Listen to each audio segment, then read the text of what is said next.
भगवान ने शंखाचूड़ को तो मारा, किंतु उसका एक पुत्र था जिसका नाम था मूर। और जब मूर को पता चला कि भगवान विष्णु ने शंखाचूड़ का वध कर दिया है तो वो अत्यधिक क्रोधित हुआ और वो तपस्या करने लगा।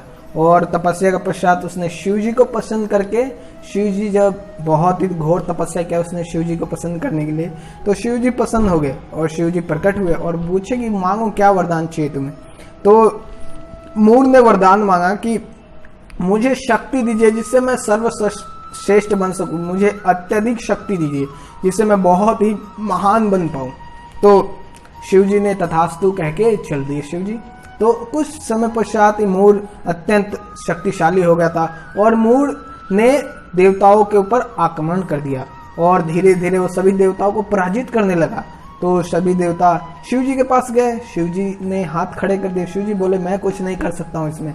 फिर ब्रह्मा जी के पास गए, तो ब्रह्मा जी और सभी देवी देवता मिलकर भगवान विष्णु के पास गए। कारोंदा जो सागर है, भगवान शेषनाग के ऊपर सोए थे, तो वहां सभी जाते हैं और भगवान से प्रार्थना करते हैं कि हे भगवान हमारी रक्षा कीजिए इस मूर से। तो भगवान कहते हैं ठीक है, आप लोग आगे आगे चलिए, मैं आप लोग के पीछे आऊंगा, आप लोग चिंता मत कीजिए। तो इस प्रकार जब भगवान सभी को बोलकर देवी देवताओं को भेज देते हैं और भगवान फिर पीछे से जाते हैं। तो जब भगवान जाते हैं और मूर के साथ भगवान बहुत ही देर तक, काफी समय तक युद्ध चलता रहता है भगवान का और मूर का।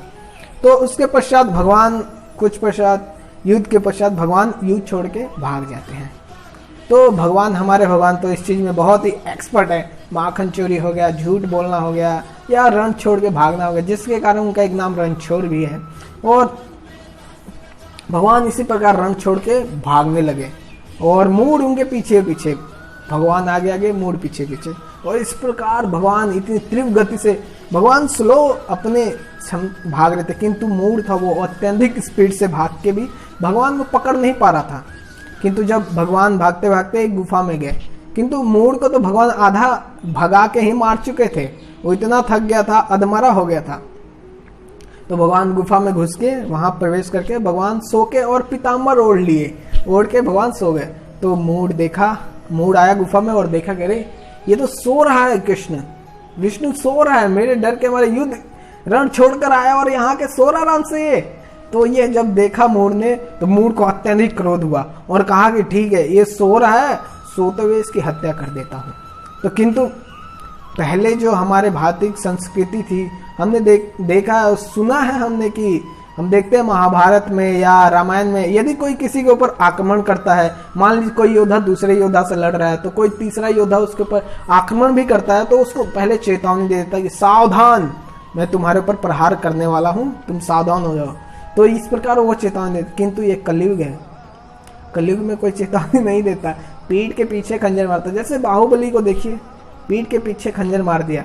इसी प्रकार इस संसार में लोग हैं कि कभी चेतावनी नहीं देते और पीछे से खंजर मार देंगे। किंतु हमारे जो वैदिक संस्कृति है, पहले के लोग जो होते थे वो बहुत ही सहनशील और मस्जिद वाले होते थे, जिनको बहुत ही ज्ञान होता था और वो इस प्रकार ध्यान से लड़ते थे और चेतावनी देकर सामने से लड़ते थे, कभी पीठ पीछे प्रहार नहीं करते थे। और इस प्रकार जब हुआ तो वो है जो दुष्ट था मूड, वो भगवान को मारने के लिए प्रयास किया और भगवान के ऊपर जैसे उसने शस्त्र का जो प्रयास किया मारने के लिए, वैसे ही भगवान के शरीर से एक सुंदर सी कन्या प्रकट हुई जिसकी आयु लगभग 16 वर्ष की थी। और उस कन्या ने प्रकट होते ही मूड के सभी जितने भी सेना थे, जितनी उसकी सेना थी, सभी सैनिकों को मार के खत्म कर दिया। और उनके बाद उसने मूड को भी मारने की जैसे गई, वैसे मूड घबरा कर भगवान के चरणों में आ गए। किंतु भगवान क्षत्रिय थे और क्षत्रियों के माना जाता है कि यदि कोई शरण में आ गया या कोई युद्ध करते हुए युद्ध से उसका जो औजार है, हथियार वो छूट गया या वो आपको शरणागत हो गया, तो उसको रक्षा करना क्षत्रिय का कर्तव्य है। तो भगवान ने उसको जीवन दान दिया और भगवान बोले कि तुम मेरी सृष्टि से दूर चले जाओ। तो मोर बोला कि मैं आपकी सृष्टि से दूर कहाँ जाऊं, सारी सृष्टि तो आप ही की हुई है, मैं आखिर जाऊंगा कहाँ।